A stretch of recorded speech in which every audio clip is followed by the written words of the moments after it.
Breathe. Let's take one good, deep, deep breath in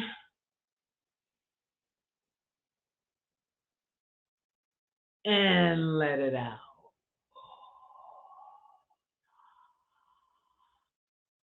Now we ready. Woo! Yeah. Reverend Dr. Raymont Anderson is an ordained Centers for Spiritual Living minister serving the Center for Spiritual Living Greater Baltimore community as our spiritual director. As a lifelong learner with a passion for self development, personal transformation, transmutation, and transfiguration, he has frequently been referred to as a Renaissance man and visionary New Thought leader who makes complex metaphysical concepts readily understandable and applicable.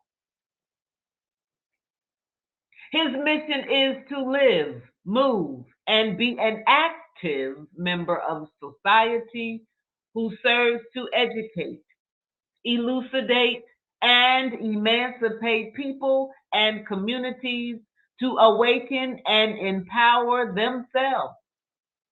ACTIVE is an acronym that stands for authentic, compassionate, transparent, inspired, vibrant, and empowered. And he continues to live his bliss as a teacher, minister, author, workshop and seminar facilitator, visual artist, ASL interpreter, and ASL performing artist, mentor, father, grandfather, and more. I give you Reverend Dr. Ray.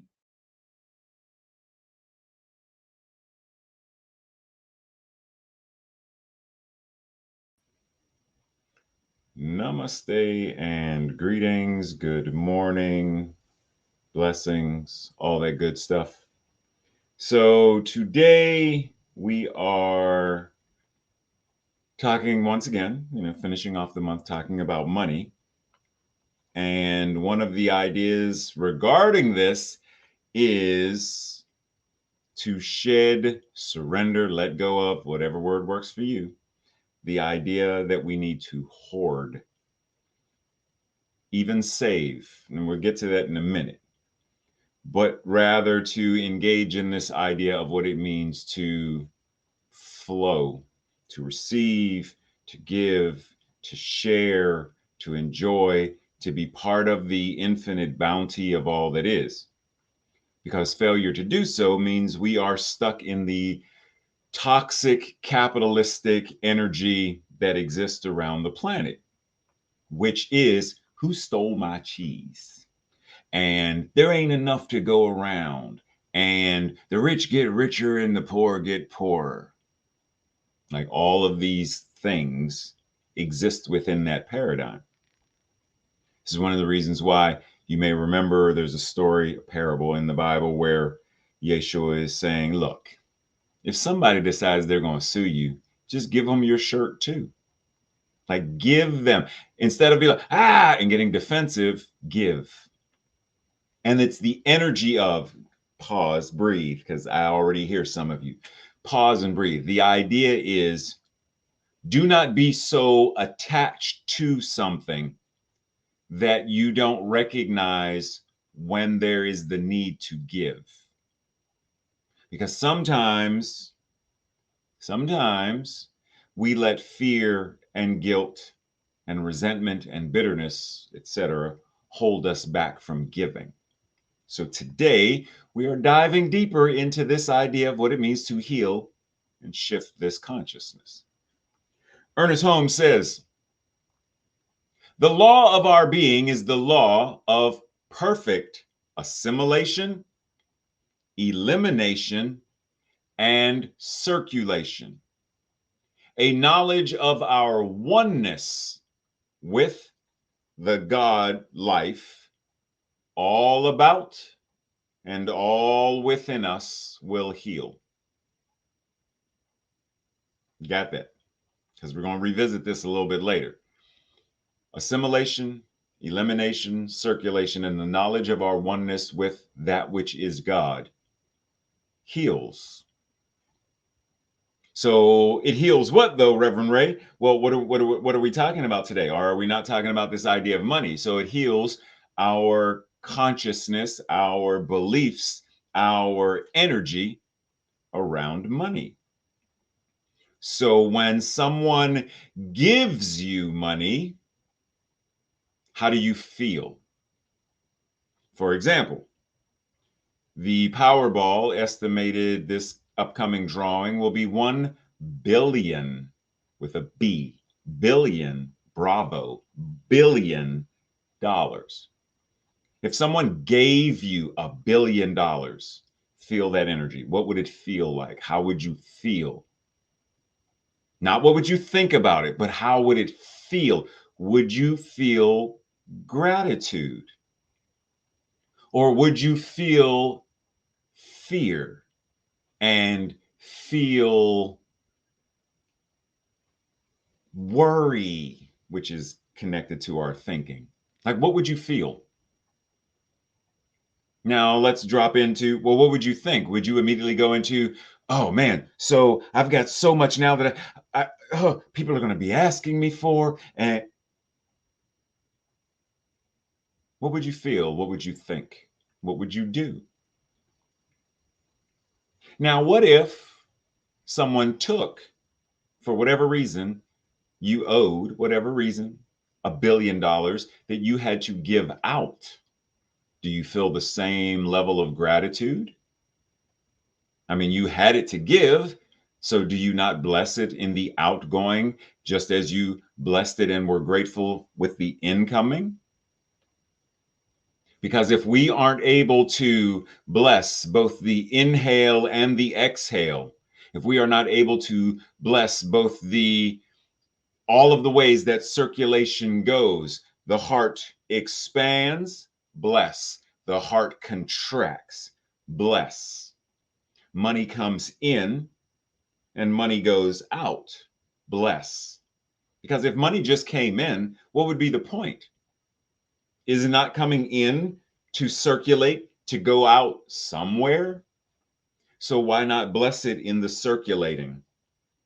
Bless it that I am able to receive it, and bless it for the good that it is going wherever it is now going. Am I able to be deeply rooted in the process of give and take, ebb and flow, receive and give? Or am I one who is deeply connected to the fear of there isn't enough pie to go around? Someone inevitably will get a larger slice of the pie, which means I may get less of the pie. So if that's what I'm focusing on and that's what I'm afraid of, then somewhere in there, I'm anchored. My mental equivalent is anchored to the concept of lack, scarcity, and fear. Because it really doesn't matter, to a certain degree, how much this person with the tie has. It doesn't matter how much they have, because there's always more. So the person on the other side with the single slice of pie can multiply. Did not Jesus give us an example of how to multiply fishes and loaves? Do we not know how to multiply dollars and cents? Do we not know how to multiply joy and gratitude?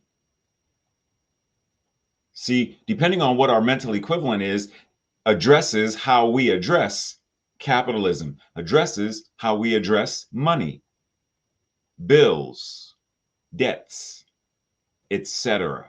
tithing. It's all about our consciousness. So rather than bemoan the idea of the rich get richer and the poor get poorer, and there isn't enough to go around, what is yours to do to ensure that there is enough to go around, to ensure that every person is fed and clothed and housed and cared for medically? What is yours to do rather than look at precedent, what has been healthcare, what has been poverty, what has been? Doesn't matter what has been to a certain degree, because principle is not bound by what has been when we can change what is and what will be. Terry Crews says, everybody says they're trying to get their piece of the pie. I don't know why I'm giving him that accent, but they don't realize that the world is a kitchen and you can make your own pie. Breathe that in. You are the infinite. You are God in human form. You are God individualizing itself. Do you not recognize that you have the entire universe? So, you know, Ernest Holmes says, there is a power for good. Right? Start there. There is a power for good in the universe, greater than I am, greater than you are, and you can use it. And as you've heard me say many times, there is a power that is infinite goodness itself. It is the greatness of all that is, including what I am and what you are. And we are always using it because God is always operating upon itself, through itself, as itself. That means everything in creation is this infinite kitchen. You get to make your own whatever you want to make. You get to make your own chocolate chip cookies. Wink, wink, Jesse. You get to make your own delicious small brownie. Like you get to make whatever it is you want to make. Whatever you want to make. Ooh, me with mouth water for a second. Hey, focus, come back, come back. Ernest Holmes goes on to say, it cannot be too often stated that our individual subjective mind is the medium between the whole creative process and our personal experiences. Your subjective mind, the medium between the whole creative process and what you experience personally. When we impress an idea, involution, upon our own consciousness, we are really impressing the idea upon the universal subjectivity, the law. Our consciousness is the instrument through which it individualizes evolution in our experience. Consequently, the bigger idea we have of ourselves, provided such an idea is true, the greater will become our experience. How big of an idea do you have for your life? How big of an idea do you have for democracy? How big of an idea do you have for planet Earth? How big of an idea do you have for equity and justice and freedom of life? How big of an idea do you have? Because that idea, provided the idea is true and aligned with spirit, it is impressed into the universal subjectivity, the law. It evolves, meaning it demonstrates and manifests as our experience. How big of an idea how big of an idea are you willing to have? And are you willing to do the work to see that idea to fruition? Stuart Wilde says, in order to be abundant, we have to be close to money. Often our relationship to money follows a push-pull, love-hate pattern. similar to our other relationships. Why would that be true? Because there is only spirit, and everywhere spirit is, spirit is. So the way in which we relate to others is the way we relate to others and everything. Take that in. The manner in which I relate to, if I have bitterness, resentment, hostility towards someone, then it's going to show up in some way, shape, or form everywhere else in my life. Now, I may want to compartmentalize that. I want to make it, I may want to make it seem like, but that's different. It's not. Now, that does not mean I need to like everyone, but it does mean there's a certain level of acceptance, a certain level of understanding, a certain level of, I see the God that you are. Even in your heinous behavior, I know that God must be. Because the moment I give hate for hate, then that energy circulates in the same way that if I were to poke myself with a rusty nail in my forearm, it's only a matter of time before that thing called infection sets in and reaches my heart, my brain, sets in and causes gangrene and then death, because it's going to circulate. So where in my life, love, hate, push, pull, prosperity, scarcity, because if I'm not willing to change that, then it's not going to change. So when someone offers you the gift of money in whatever way it shows up, do you repel it? Do you, I'm not worthy of this. Oh, oh, do not give it to me, for I am like a vampire and you are offering me garlic. No. Do you push it away because you somehow do not feel worthy of whatever it is, that salary, that whatever, it doesn't matter what it is. Do you somehow not feel worthy of it? So you push it away.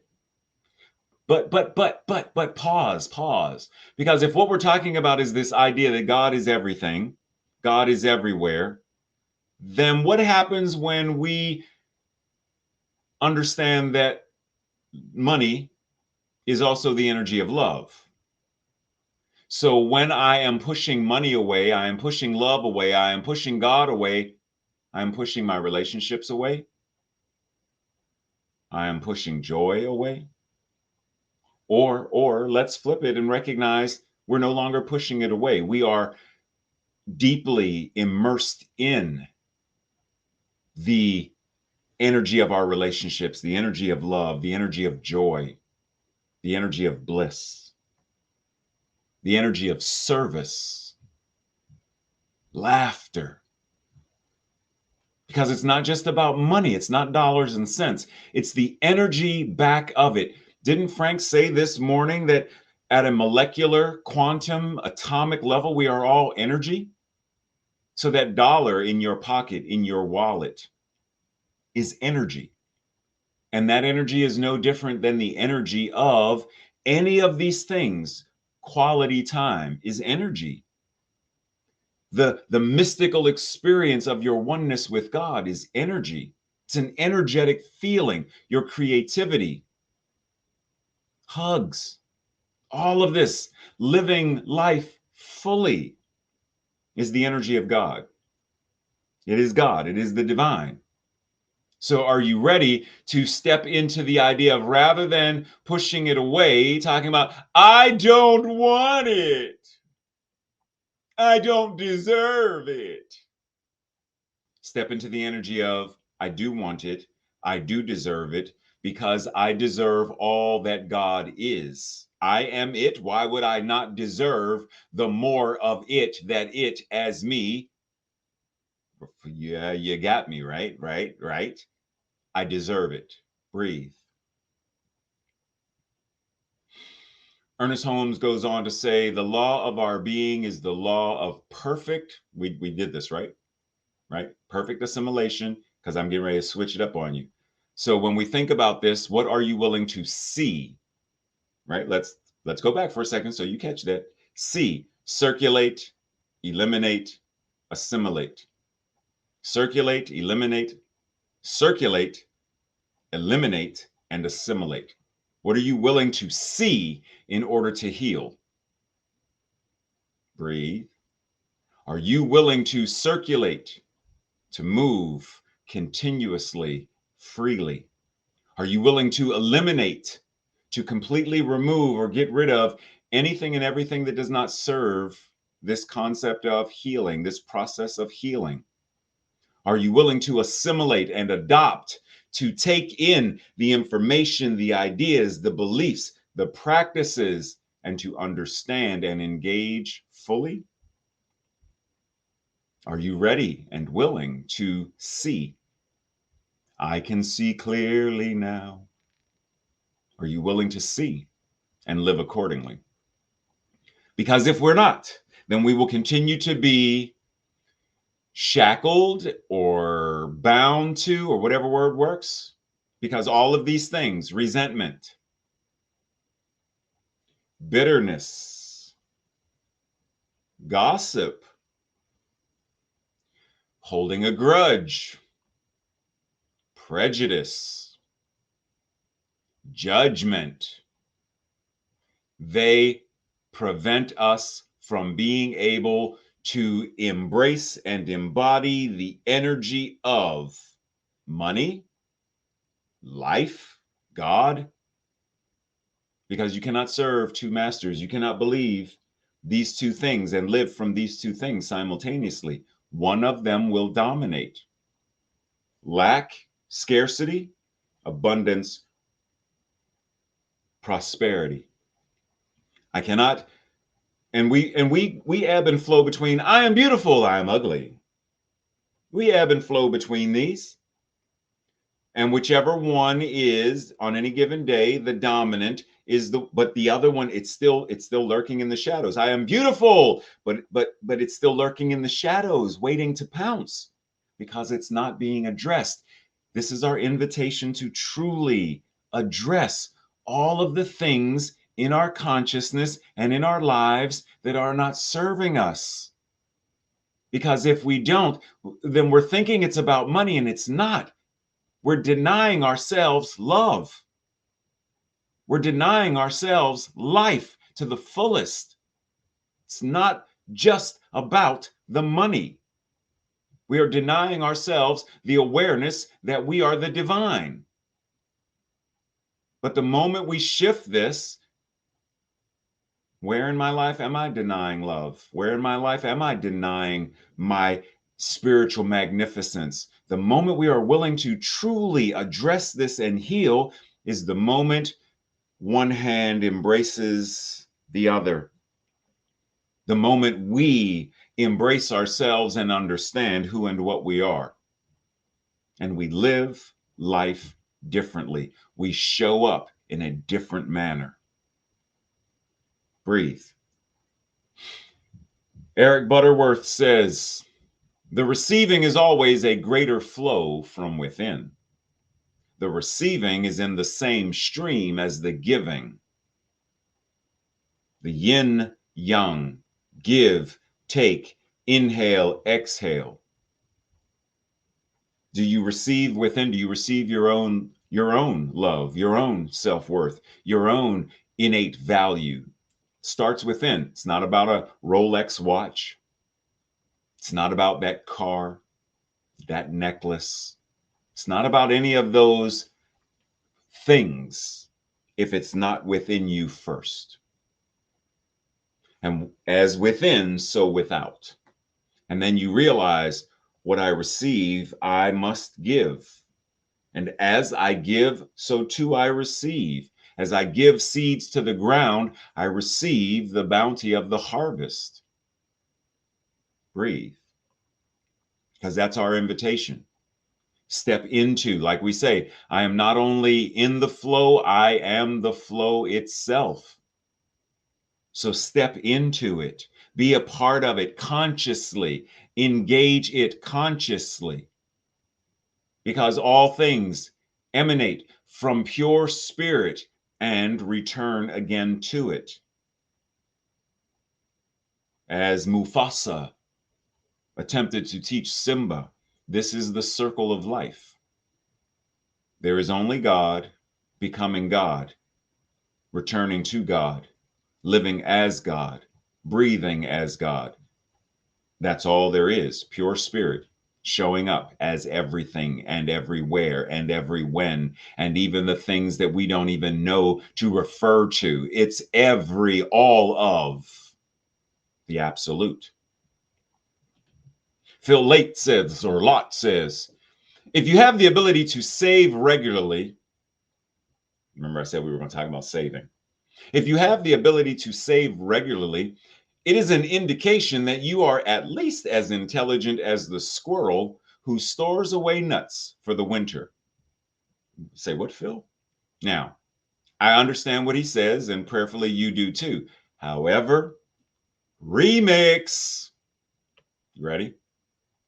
If you have the ability to tithe to yourself regularly, it is an indication that you are a wise and effective steward of your divine magnificence. Give yourself the blessings of your time, talents, treasures, tithes, and watch what harvest you have then to give to others. Exactly. Breathe. So give, tithe, serve, heal. That's the process. So anytime something regarding money shows up, this is where you come back to tithe, heal, give, learn, practice, serve. It's all of this. It's all of this and so much more. Marion Williamson says, you are a child of God. Your playing small does not serve the world. There is nothing enlightened about you shrinking so that other people will not feel insecure or threatened around you. We've all probably heard this, but have you heard the remix? Tracy's upstairs yelling, remix. You are God incarnating itself as you. You pretending to be small, insignificant, a sinner, a human, etc., does not serve the world. There is nothing enlightened about withholding your goodness so that other people will not feel insecure around you or threatened by you. You are divine. That's what it's about. Living Everyday Wonder is about this, knowing that you are divine. Creating this pie is knowing you are divine. Living this life, practicing this practice, knowing that you are divine, as is everyone else, and showing up in this great, grand, and glorious kitchen of a universe to make whatever needs to be made to heal, to feed, to clothe, to nurture one another. That's what the beloved community is. Now, a couple of days ago, I received a box in the mail from a young lady, and she reached out prior to that and said, hey, Rev, do you have any particular, baked goods, things that you don't eat? Now, the old me, sensing, I think she wants to send me something, would have, no, I'm good. Don't trouble yourself with, psh. And I would have denied myself the blessing of what Jessie decided to send me, because I would have closed off from her invitation to give. She wanted to give me something. And so I, being where I am now, was like, oh, wow. And I'm so glad I did, because they was delicious. They was just so good. I was so glad that Tracy was like, no, I don't want any. I probably wasn't going to give her any anyway, but it's okay. But I'm glad she didn't want any because yes. Thank you, Jesse. Love you. Ooh, that was good. Ooh. Ooh. Okay, breathe, breathe. Now, why do I share this specifically? Because the practice of when someone blesses you with whatever they are offering you, holding a door for you, gratitude, and then spread that. A smile, be grateful, and then spread that. A hug, be grateful, and then spread that. Whatever it is, because it's not solely about the money, it's about the energy, it's about God. And when someone shares God with you, receive it, be grateful. I don't care if God shows up in the form of a chocolate chip cookie or a brownie, receive it, ingest it, embody it, become it, and then bless others in such a manner. As I receive, I give, and as I give, I must receive, because the universe, God, is always acting upon itself. Breathe. This week's practice. 1, ask yourself or journal, where is my flow in good shape? Where could it use improvement? What steps will I take this week to move any areas of stagnation? Do I need a spiritual X-lax? Number 2, how thoroughly do I flow? How thoroughly do I trust the flow of the universe? Do my finances, because I felt that some of y'all were like, oh, do my finances reflect a deep awareness of my oneness with infinite abundance? Do my finances reflect a deep awareness of my oneness with God as infinite abundance? And then lastly, have a conversation with 4 people about how holding grudges, how not forgiving, not releasing certain past experiences, having resentments, bitterness, and or the fear, how these things, fear, are denying you greater wealth, abundance, opulence, prosperity in your life, by denying you the ability to truly give and to truly receive. How are these things blocking the flow? How are these things preventing you from taking a full inhalation or exhalation? Breathe. This week's declaration, our affirmation, I will say it first, and if you feel aligned with it, then say it with me on the second time around. I trust and live in the infinite flow of abundant good. Together, I trust and live in and as the infinite flow of abundant good. Breathe. Simply anchor into everything that was sung, everything that was prayed, everything that was shared, all of the energy that came together in this divine orchestra of God meeting God, serving God, love showing up. So as Jesse sang, money flows through me, money flows from me, love flows through me, love flows from me, service flows through me, service flows from me, justice flows from me, harmony flows from me. The divine flows from me. I am it, and I am free. And so it is. Namaste, blessings, everyone.